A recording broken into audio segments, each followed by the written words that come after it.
Students, welcome back to Maheshwari Pathshala. आज हम पढ़ेंगे meaning and concept of non profit organization. Session शुरू हो गया, मैंने कहा चलो शुरू करते हैं बच्चों के लिए। तो देखें, enterprises business organization are profit earning entities since their main objective to earn profit. हम किस चीज के लिए भाग रहे हैं? बड़ी बड़ी ऑर्गेनाइजेशन किस लिए भाग रही है? सिर्फ लाभ के लिए। किस लिए भाग रही है? सिर्फ लाभ के पीछे भाग रही है। ठीक है। In contrast to these entities, there are also non-profit organization. क्या होती हैं? There are also non-profit organization. कुछ ऐसी ऑर्गेनाइजेशन होती हैं जो लाभ के लिए नहीं भागती। ठीक है। Whose main objective, जिनका मेन ऑब्जेक्टिव है is to serve the society and its members and not to earn profits. देखें, यही खत्म हो गया।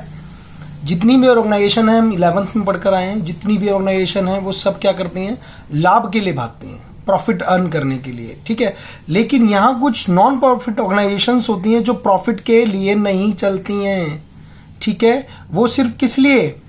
सर्व the society, to serve the society and its members, और अपने मेंबर्स को सर्व करने के लिए। जैसे आपने बहुत सारी संस्थाएं ऐसी सुनी होंगी जो आंखों का यानी कैटरेक्ट का, बूढ़े लोगों का ऑपरेशन कराती हैं, फ्री ऑपरेशन कराती हैं। इवन उनकी एम्बुलेंसेस भी घर पे पिक करती हैं और हॉस्पिटल तक लेके जाती हैं और इवनिंग में फिर ड्रॉप कर देती हैं वापसी। क्या उनका मोटिव लाभ कमाना है? नहीं, लोगों की आंखों की ज्योति देना है। उनका मोटिव ही नहीं है। और वो लोग कौन कर रहे हैं? या तो उनके कोई मेंबर्स वगैरह हैं। ठीक है। ये क्या है? To serve the society, society को सर्व करने के लिए सेवा भाव से काम कर रहे हैं, और उनका मोटो है ही नहीं लाभ कमाने का। करेक्ट बात समझ पा रहे हैं? यानी नॉन प्रॉफिट ऑर्गेनाइजेशन वो होती हैं जो लाभ कमाने के लिए उद्देश्य से बाजार में नहीं होती हैं। To serve the society, society को सर्व करने के लिए। अरे कोई तो होगा। ठीक है। कोविड में आपने देखा हो, बहुत सारी ऑर्गेनाइजेशंस थी जो फ्री ऑफ कॉस्ट भोजन बांट रही हैं, खाना बांट रही हैं। क्या पैसे ले रही थी? नहीं ले रही थी, फ्री में दे रही हैं खाना, पानी लो, खाने की चीजें, मेडिसिन। क्या है ये? Non profit organization. समझ पा रहे हैं? यहां से तो समझ पाएंगे। चले फिर भी और थोड़ा सा पढ़ते हैं।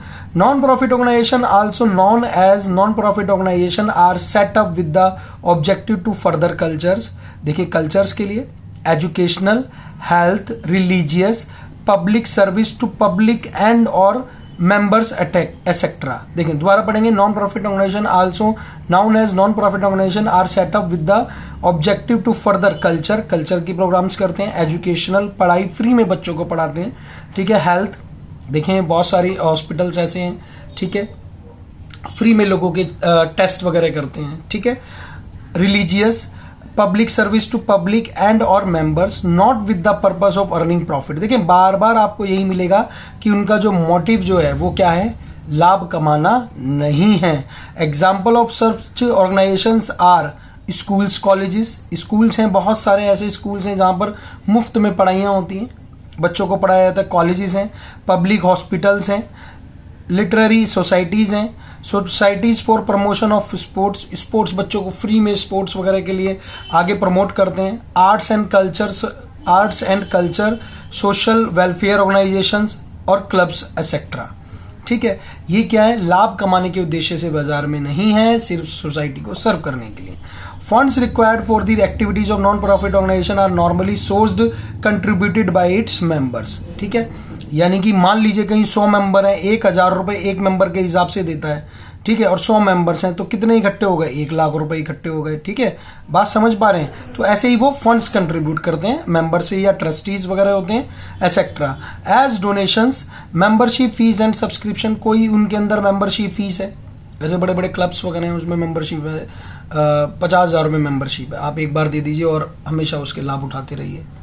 ठीक है, बात समझ रहे हैं? और उनकी कुछ मंथली फीस है वो भी दे देनी पड़ेगी। कोई सब्सक्रिप्शन है, मान लो उन्होंने 5,000 रुपये पर मंथ का सब्सक्रिप्शन रखा है, वो देते रहिए।